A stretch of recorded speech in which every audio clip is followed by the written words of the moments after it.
Good morning दोस्त, कैसे हो आप लोग।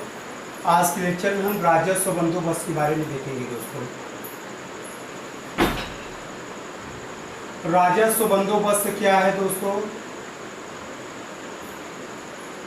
जब ब्रिटिश गवर्नमेंट हमारे देश में आता है, ब्रिटिश सरकार आने के बाद यहाँ पर किस प्रकार का रेवेन्यू सेटलमेंट किया गया था, किस तरह से राजस्व लिए जा रहे थे, सरकार की इनकम का सोर्स किस प्रकार से तय किया जाता था, उसके बारे में आज के लेक्चर में हम एनालिसिस करेंगे दोस्तों। राजस्व बंदोबस्त का ही रिजल्ट था कि एक बड़े पैमाने पर हमारे देश में किसान आंदोलन दिखाई पड़ते हैं दोस्तों। जो राजस्व बंदोबस्त दिखाई पड़ता है, उस समय का जो गवर्नर जनरल था उसका नाम था लॉर्ड कॉर्नवालिस दोस्तों।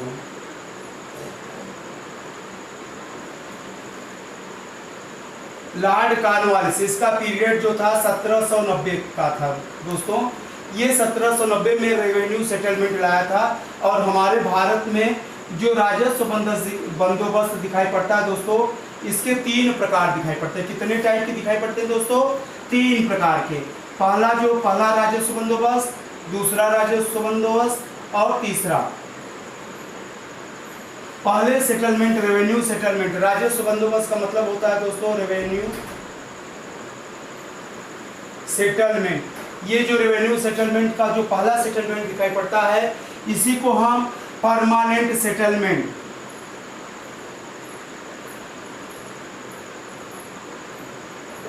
यानी इसको इंग्लिश हिंदी में हम कहते हैं दोस्तों अस्थाई बंदोबस्त। क्या कहते हैं? अस्थाई बंदोबस्त। पहला बंदोबस्त है दोस्तों बंदोबस्त।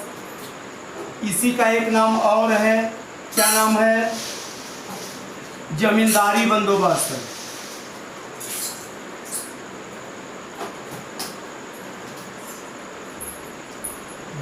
जमींदारी बंदोबस्त का नाम है लैंडलॉर्ड सेटलमेंट। इसी का एक नाम और है दोस्तों स्तंभदारी बंदोबस्त। स्तंभदारी या इसको हिंदी में बोलते हैं स्तंभदारी बंदोबस्त। ठीक है दोस्तों, पहला जो सेटलमेंट और जो लॉर्ड कॉर्नवालिस के द्वारा जो यह सेटलमेंट लाया गया था, परमानेंट सेटलमेंट या जमींदारी बंदोबस्त या स्तंभदारी सेटलमेंट, ये पूरे जमीन के 19% भाग पर था। कितने प्रतिशत भाग पे दोस्तों? यह सेटलमेंट 19% पार्ट पर। इस सेटलमेंट कितने नाम हैं दोस्तों? और यह सेटलमेंट कुल कितने परसेंट पार्ट पे था? 19% पार्ट पे था दोस्तों। अच्छा, इस सेटलमेंट के फाउंडर अगर पूछा जाए, जन्मदाता, इस सेटलमेंट के जन्मदाता कौन थे? जन्मदाता थे सर जॉन शोर थे दोस्तों। कौन थे? Sir John Shore. इस सेटलमेंट के जन्मदाता सर जॉन शोर थे। यह जो सेटलमेंट था हमारे देश में कहाँ कहाँ दिखाई पड़ता है दोस्तों? बताइए। Number 1 Bengal, Bihar, Orissa, east UP. East UP का मतलब होता है बनारस के साथ जो पूर्वी जिले हैं वो लिए जाते हैं। ईस्ट यूपी एंड कर्नाटका में यह दोस्तों सेटलमेंट दिखाई पड़ता है। ठीक है। अच्छा दोस्तों, दूसरी चीजें देखेंगे हम लोग। ये सेटलमेंट का जो मोटा मोटा चीजें हैं, फाउंडर सर जॉन शोर हैं, बंगाल, बिहार, उड़ीसा, ईस्ट यूपी, कर्नाटका में सेटलमेंट दिखाई पड़ता है। इस सेटलमेंट में दोस्तों क्या किया जाता था हम आगे बताएंगे, इसके बारे में डिस्कस करेंगे। दूसरा जो सेटलमेंट था उसका नाम था रैयतवाड़ी सेटलमेंट दोस्तों। रैयतवाड़ी बंदोबस्त।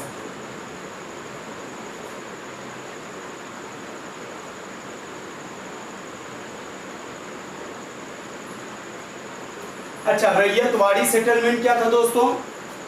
ये इसमें किसानों के साथ समझौता किया जाता था। यहाँ पर जमींदारों के साथ समझौता होता था। कैसे होगा अभी हम डिस्कस करेंगे। यह सेटलमेंट के जो फाउंडर थे उनका नाम था टॉमस मुनरो। यानी अगर कभी पूछा जाए जन्मदाता की बात होता है तो थॉमस मुनरो और कैप्टन रीड, ये दोनों रैयतवाड़ी सेटलमेंट के जन्मदाता माने जाते हैं दोस्तों। यह भारत में पहली बार 1792 12 महल डिस्ट्रिक्ट इन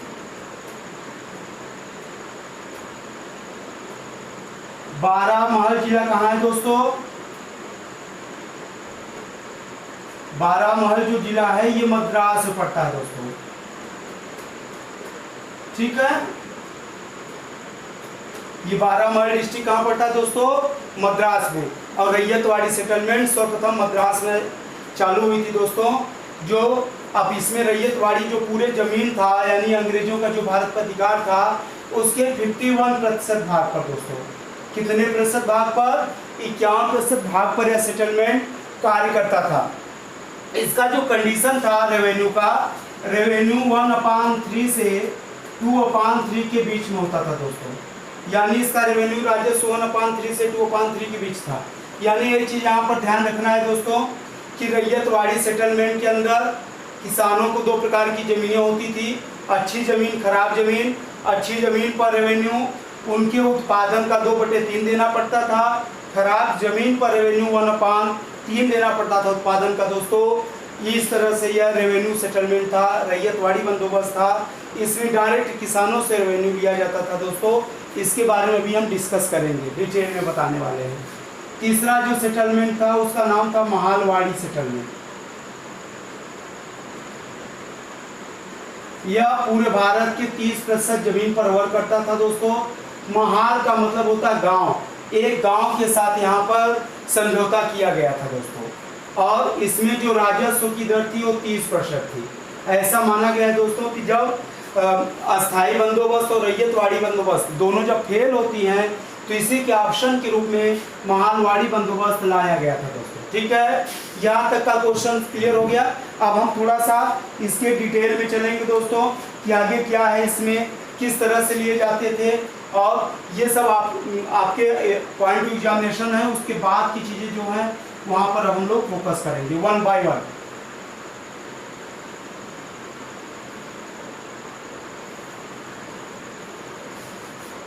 सबसे पहले दोस्तों जमींदारी बंदोबस्त या अस्थाई बंदोबस्त को हम लोग देखेंगे। अस्थाई बंदोबस्त, इसी का एक नाम है दोस्तों, अस्थाई बंदोबस्त को इंग्लिश में कहते हैं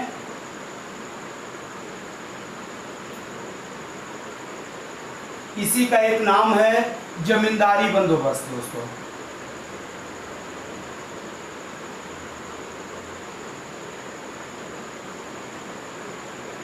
यानी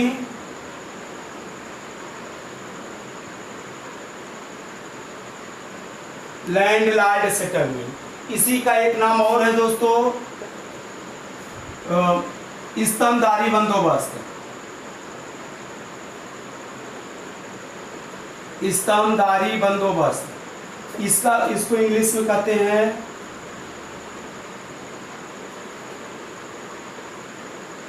अच्छा दोस्तों, सबसे पहले हम लोग देखेंगे कि ये जो सेटलमेंट है तीनों एक ही चीज है। ये क्या है? देखिए दोस्तों, जब पहली बार ब्रिटिश हमारे देश में आता है तो ब्रिटिश का एकमात्र उद्देश्य था कि भारत से ज़्यादा रेवेन्यू कलेक्ट करना।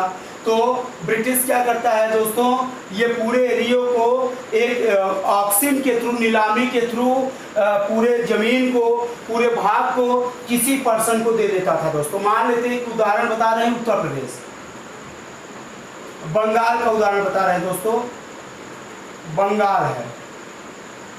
अगर ये बंगाल की बात करें दोस्तों, तो अगर सपोज करिए लॉर्ड कॉर्नवालिस बंगाल में नीलामी के थ्रू ये कंप्रोमाइज करता है कि जो यहाँ का हमें जो पैसा ज़्यादा देगा उसे हम बंगाल पूरा 1 वर्ष के लिए देंगे। स्टार्टिंग में दोस्तों ये 10 वर्ष का कॉन्ट्रैक्ट किया जाता था ना, इसीलिए इसका एक नाम 10 साला सेटलमेंट भी मिलता है दोस्तों।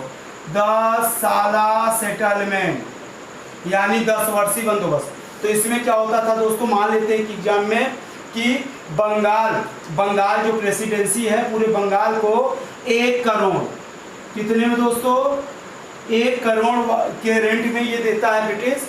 तो अब जो भारत का जो जमींदार होगा दोस्तों 1 करोड़ में पूरा बंगाल को ले लिया, और 1 करोड़ में लेने के बाद वो क्या करेगा, वो ऐसा तो नहीं है कि खेती करेगा, वो 1 करोड़ में पूरा बंगाल ले लिया और अपने सुविधा के अनुसार 5 भागों में उसको डिस्ट्रीब्यूट कर दिया। सपोज करिए दोस्तों ये मंडल है, ये क्या है दोस्तों, मंडल है, यानी राज्य डिवाइड है मंडल में।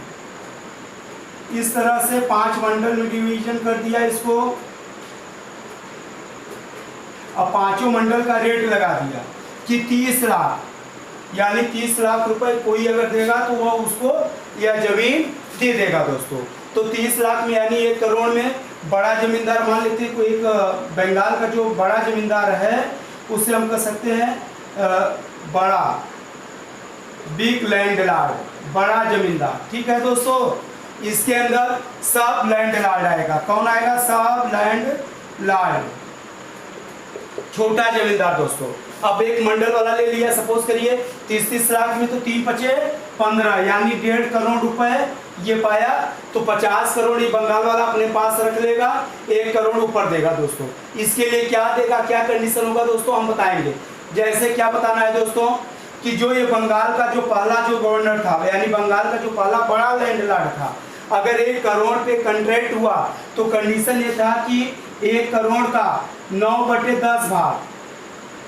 ठीक है दोस्तों, 1 करोड़ का 9/10 भाग का मतलब होता है 90 लाख रुपए। 90 लाख रुपए ये गवर्नर, यहाँ का जो जमींदार होगा ये सरकार को देगा, और 10 लाख रुपए दोस्तों अपने लिए रखेगा। इसी को रेवेन्यू बोला गया है दोस्तों, ध्यान रखना, क्योंकि यहाँ पर ये जमींदार डायरेक्ट सरकार को पैसा दे रहा है जमीन के बदले, तो इसलिए इसको हम राजस्व बोलेंगे दोस्तों। यहाँ पे नीचे पे राजस्व नहीं है, या राजस्व पे ही है। तो अब कितना देगा, अगर 1 करोड़ पे कॉन्ट्रैक्ट हुआ तो 9/10 यानी 90 लाख ऊपर देगा गवर्नर को, और 10 लाख अपने लिए सुरक्षित रखेगा दोस्तों। दूसरी तरफ ये जो गवर्नर था पूरे राज्य को सब डिस्ट्रिक्ट में सब मतलब यहाँ छोटे छोटे मंडल में डिवीजन किया, 5 जो हमने बताया। प्रत्येक मंडल के साथ दोस्तों 30 लाख का कंप्रोमाइज किया, तो 3 पचे 15, 1.5 करोड़ की बात हो गई दोस्तों।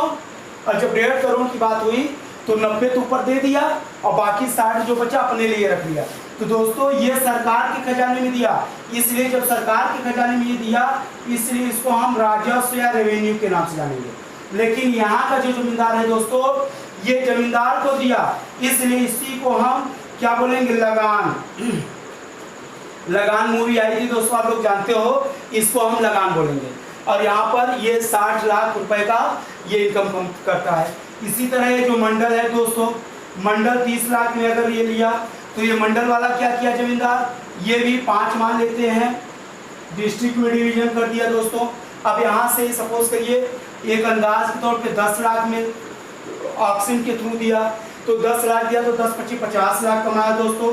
30 लाख यहाँ जमा किया, 20 लाख अपने लिए क्या करता है, सेविंग कर लेता है दोस्तों। इस तरह से मंडल में, मंडल डिस्ट्रिक्ट में डिवीजन हो गए दोस्तों, डिस्ट्रिक्ट के बाद सब डिस्ट्रिक्ट, और इस तरह से टॉप टू बॉटम एक हायरार्की दिखाई पड़ती है दोस्तों। यहाँ पर इस तरह से रेवेन्यू का पूरी तरह से डिस्ट्रीब्यूशन होता है दोस्तों। यहाँ पे 2-3 चीज़ें आपको ध्यान रखने वाली चीज़ें हैं दोस्तों। पहला चीज़ें क्या ध्यान रखनी है, उसको ध्यान रखेंगे हम लोग। सबसे पहला इंपॉर्टेंस क्या है कि जो जमींदारी बंदोबस्त है दोस्तों, इसमें पूरी जमीन, यानी जो जमीन है वो जमीन किसकी मानी जाती है, जमींदारों का, यानी पूरी जमीन जमींदारों की होती है दोस्तों। जो किसान होता है सिर्फ और सिर्फ रेवेन्यू पे करता है, किसान की कोई जमीन यहाँ पर नहीं होती दोस्तों, सारी जमीन जमींदारों की होती। दूसरी दोस्तों, यहाँ पे मुर्दा फरोशी का कानून चालू होता है।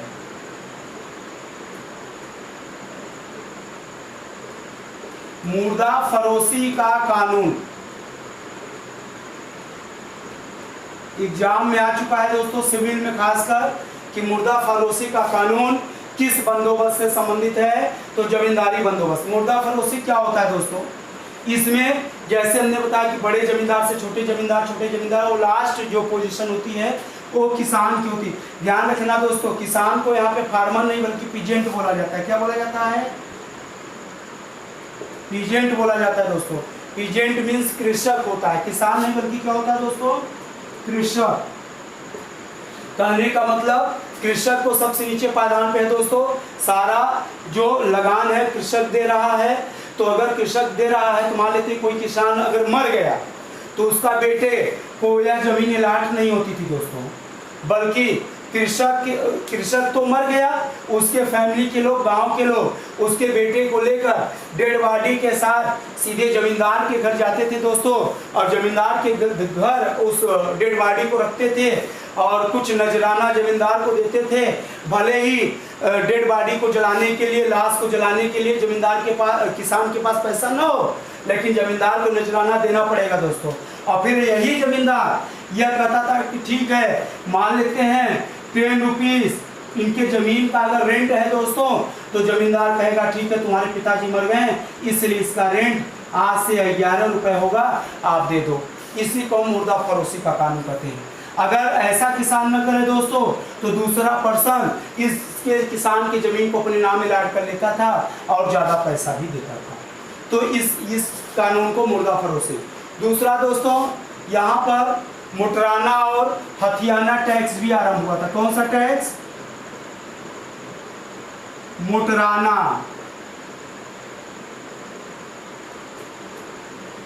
ये टैक्स क्या है दोस्तों, इसको भी जरा हम लोग जान लेंगे।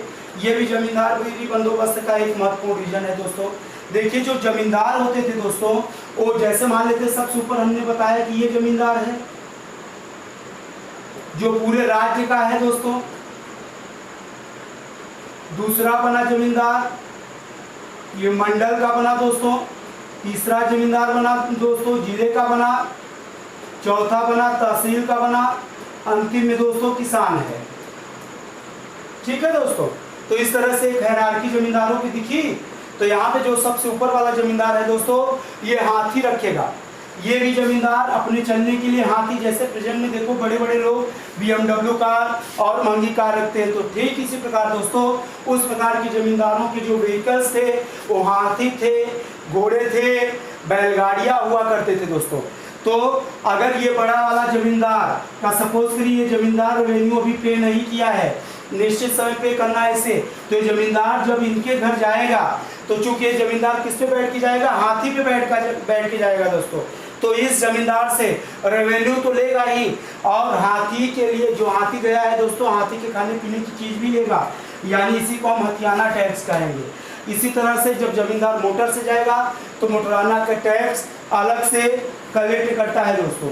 ठीक है, यहाँ तक क्लियर हुआ दोस्तों। अब इसके प्रभाव को हम देखेंगे दोस्तों कि जमींदारी बंदोबस्त का क्या प्रभाव दिखाई पड़ता है। ठीक है, अब जमींदारी बंदोबस्त का ये प्रभाव दिखाई पड़ता है दोस्तों कि इस पीरियड में अगर मान लेते हैं, अगर एक बंगाल की स्थिति बताएं दोस्तों, तो अगर 1 करोड़ पे समझौता हुआ है, कॉन्ट्रैक्ट किया गया है, तो 60 करोड़ जमींदारों से वसूला गया है, इसका किसानों से कलेक्ट किया गया है दोस्तों। इसका रिजल्ट ये मिलता है कि किसानों की जो स्थिति होती है दोस्तों, बद से बदतर हो जाती। क्या हो जाती है? बद से बदतर। और जब किसानों की स्थिति दोस्तों बद से बदतर हो जाती है, तब किसान क्या करेगा? किसान एकदम परेशान हो जाएगा दोस्तों। अब किसान जब एकदम परेशान हो जाएगा तो किसान यहाँ पर दोस्तों आत्महत्या करेगा। किसान यहाँ पर दोस्तों आत्महत्या करेगा। इन्हीं कारण से दोस्तों यहाँ पर जो किसान आंदोलन दिखाई पड़ते हैं, इसमें कुछ ऐसी सीनरी दिखाई पड़ती है दोस्तों, और यहाँ पे बड़े पैमाने पर किसान आंदोलन होता दिखाई देगा दोस्तों।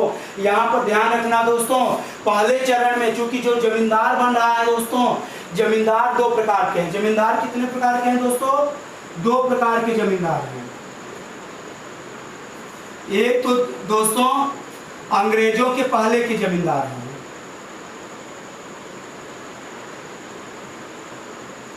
और दूसरा एक पहला जो जमींदार बना दोस्तों अंग्रेजों के पहले वाला है, और दूसरा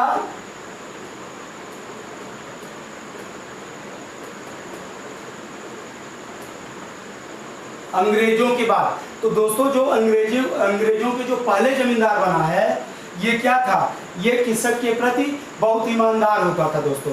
अगर एक किसानों का शोषक था तो साथ में शोषक के साथ क्या था दोस्तों, अगर किसानों का शोषक था तो शोषक के साथ ये किसानों का पोषक भी था। यानी यहाँ पर ये किसानों के लिए पूरी तरह से हितों का भी ध्यान रखता था दोस्तों।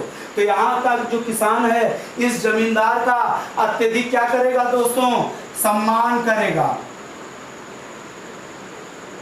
जबकि ये जो अंग्रेजों के समय किसान आया दोस्तों, अब ये यहाँ का जो जमींदार है किसानों के साथ गांव में रहता है दोस्तों। कहाँ रहता है, गांव में रहता है और किसानों की स्थिति का विशेष ध्यान रखता था दोस्तों। जबकि अंग्रेजों के बाद सेटलमेंट आने के बाद जो नया जमींदार बना दोस्तों, ये शहर में रहेगा और ये शहर में रहेगा। इसका एकमात्र उद्देश्य होगा दोस्तों, अपने नीचे के जमींदार और नीचे सर्किल के जो किसान हैं उनसे ज़्यादा से ज़्यादा कर लेना था। यानी यहाँ पर लगान लेना था। क्या लेना था दोस्तों, ज़्यादा से ज़्यादा लगान लेना था दोस्तों। यही रीजन है कि यहाँ के जो किसान हैं जमींदार के नेतृत्व में इस जमींदार के खिलाफ आंदोलन करते हुए दिखाई देते हैं दोस्तों। इसीलिए आप किसान आंदोलन जब देखते हैं तो उसमें दिखाई पड़ता है कि जमींदार जो पुराने जमींदार थे उन्हीं के नेतृत्व में किसान आंदोलन करता है दोस्तों। तो कुछ इस तरह से आंदोलन पहले चरण में। और दूसरे चरण में दोस्तों आंदोलन जो दिखाई पड़ता है, तो दूसरे चरण में ये जो जमींदार थे, नए जमींदार थे, बाद में ब्रिटिश सरकार के द्वारा इनका भी शोषण होता है दोस्तों। जमींदारों की जमींदारियां डे बाय डे नीलाम होती हैं दोस्तों। तो यहाँ के जो जमींदार थे दूसरे चरण के, वो जमींदार किसान को साथ में लेकर ब्रिटिश शासन के खिलाफ आंदोलन करते दिखाई देते हैं। किसके खिलाफ दोस्तों, ब्रिटिश शासन के खिलाफ आंदोलन करते हुए दिखाई देते हैं। ये इस तरह से स्थायी बंदोबस्त दोस्तों उम्मीद करते हैं सही आपका क्लियर हो गया होगा दोस्तों। पहले इसमें कंट्रेक्ट 10 साल के होते थे, 10 के बाद 5 के होने लगे और 5 के बाद 1 साल का कंट्रेक्ट होने लगा दोस्तों। इसीलिए हम इसको स्तंभदारी बंदोबस्त कहते हैं दोस्तों। इसमें जमीन का मालिक जमींदार था, इसलिए इसे जमींदारी बंदोबस्त कहते हैं दोस्तों। इसमें जो कॉन्ट्रैक्ट होता था 1 वर्ष के लिए होता था, इसलिए कॉन्ट्रैक्ट 1 वर्ष के लिए फिक्स होता था, बीच में कोई चेंजिंग नहीं होगा। इसीलिए इसको दोस्तों अस्थायी बंदोबस्त का नाम दिया गया था।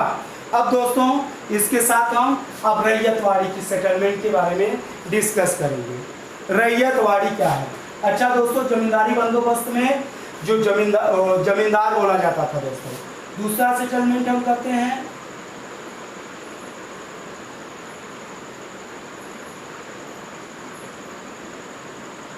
रैयतवाड़ी। तो रैयत का मतलब होता है दोस्तों कृषक। यहाँ पर कृषक के साथ समझौता किया जाता है। किसके साथ दोस्तों? डायरेक्ट कृषक को। प्रत्येक किसान को दोस्तों 2 प्रकार की जमीनें दी जाती थी। एक जमीन होती थी अच्छी जमीन और दूसरी होती थी कम अच्छी, कम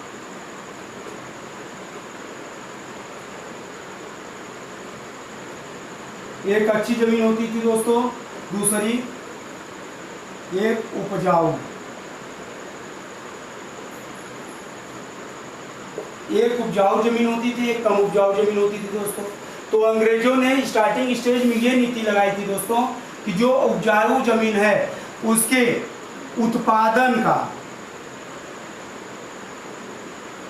2/3 और जो कम उपजाऊ जमीन होती थी उसके उत्पादन का 1/3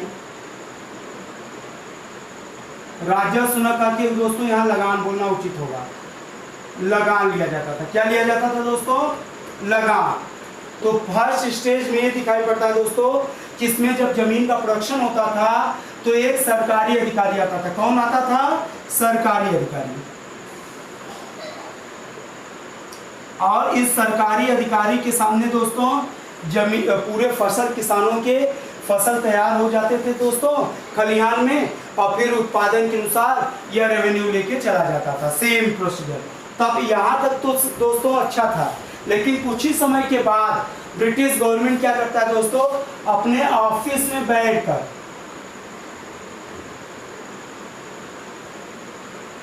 अपने ऑफिस में बैठ कर दोस्तों ये अनुमान लगा लेता था कि किसान के खेत में कितना उत्पादन हुआ है, भले चाहे उतना उत्पादन हुआ हो या न हुआ हो। और जब यहाँ पे ऑफिस में बैठ कर अनुमान लगाता था तो रिजल्ट ये होता था दोस्तों कि अगर मान लेते उपजाऊ जमीन में 10 कुंटल प्रोडक्शन हुआ और अनउपजाऊ जमीन में 5 कुंटल प्रोडक्शन हुआ तो ये अपने से अनुमान लगा लेता था दोस्तों कि उपजाऊ जमीन में 20 कुंटल उत्पादन हुआ होगा और अनउपजाऊ में ये अनुमान लगा लिया 10 कुंटल, जबकि रियल में हुआ कितना है 10 कुंटल 5 कुंटल हुआ है दोस्तों। अनुमान कितना लगाया, इतना लगाया। तो अब इसका 2/3 अगर कर लेंगे दोस्तों, 2/3 करेंगे तो बराबर आ जाएगा 20 × 40 /3, 13 × 39, यानी लगभग 13-14 कुंटल आ गया दोस्तों। लगभग 14 कुंटल यहाँ आ गया दोस्तों। और यहाँ पे अगर करेंगे तो 20 3 6 लगभग 36 × 7 31 7 कुंटल लगभग यहाँ आ गया। तो कहने का मतलब दोस्तों देखिए हमने ये देखा कि ये 14 कुंटल आया है, 7 कुंटल। रियल में उत्पादन तो 10 ही कुंटल हुआ है, यहाँ पे 5 ही कुंटल हुआ है, लेकिन ऑफिस बैठ के अनुमान 14 कुंटल का ले लिया गया टैक्स में, यहाँ 7 कुंटल। तो 14 7 21 कुंटल रेवेन्यू के लिए रूप में लिया जा, जबकि उत्पादन कितना हुआ दोस्तों 15 कुंटल। तो कहने के लिए तो यहाँ पर उत्पादन हुआ टैक्स लिया गया, जबकि रियल में ऐसा उत्पादन नहीं होता है दोस्तों। तो इस तरह से ये एक प्रकार से कृषक का यहाँ पर शोषण दिखाई पड़ता है दोस्तों। इसी का रिजल्ट था कि किसान के आत्महत्या करने के लिए मजबूर हो जाता था दोस्तों।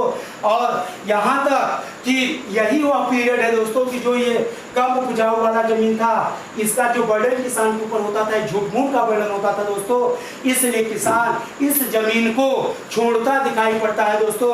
जो आप लोग देख रहे हैं गांव में, हर गांव में गांव समाजी तालाब और बहुत सारी जमीनें छुपी पड़ी हैं, सरकारी जमीन के रूप में कन्वर्ट हुई है दोस्तों। वो जमीन इसी रूप में है जो आप लगातार ये सुनते होंगे कि पंडित जी का तालाब है, ठाकुर साहब का तालाब है, लेकिन प्रेजेंट में गांव समाजी हो गया है। तो उसका रीजन यही है दोस्तों, क्योंकि यहाँ पर किसान रेवेन्यू देने में असमर्थ था और वो उस जमीन को छोड़ देता था, वही गांव समाजी जमीन बन चुकी है दोस्तों। अच्छा, ये हम लोग अब ये देख ले। तीसरा पार्ट है दोस्तों महालवाड़ी बंदोबस्त को कारण देखेंगे। ध्यान रहे दोस्तों, रैयतवाड़ी बंदोबस्त में किसान के साथ समझौता किया गया था। किसके साथ दोस्तों? कृषक के साथ समझौता किया गया है दोस्तों। तीसरा जो पार्ट हमारा है, हमने समझा था महालवाड़ी बंदोबस्त। महालवाड़ी बंदोबस्त क्या है दोस्तों?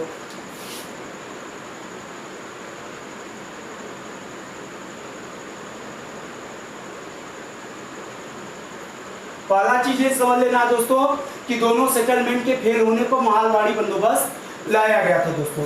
महाल से महालवाड़ी बना है। महाल का मतलब होता है ग्राम। इसमें दोस्तों एक गांव के साथ, जैसे एक गांव है दोस्तों, ये गांव में लोगों के घर हैं, तो ये पूरे गांव के साथ दोस्तों यहाँ पे समझौता किया गया ना।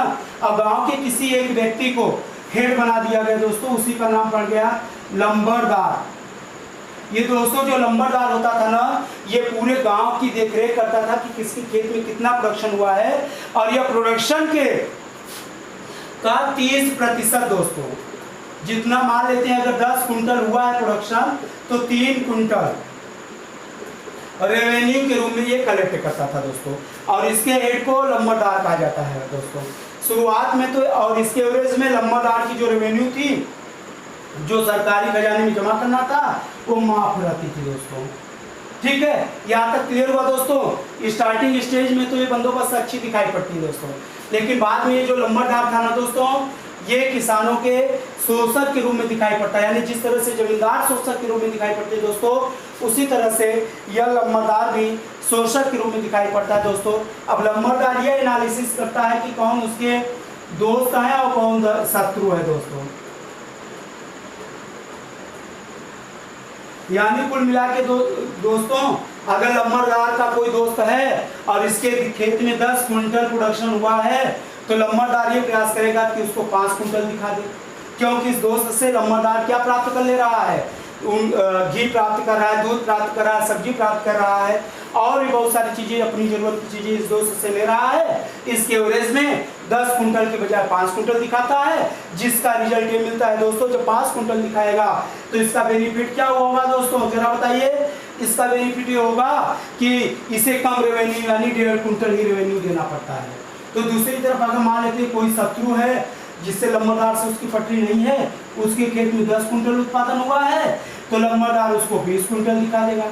और जब 20 कुंटल दिखा देगा तो रिजल्ट होगा 20 का 30%, यानी 3 गुना 6 कुंटल उसे रेवेन्यू के रूप में देना पड़ता था दोस्तों।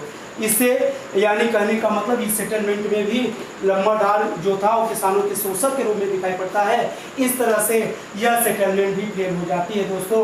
और इस सब सेटलमेंट का मेन रीजन था कि हमारे देश में किसान आंदोलन दिखाई पड़ते हैं दोस्तों।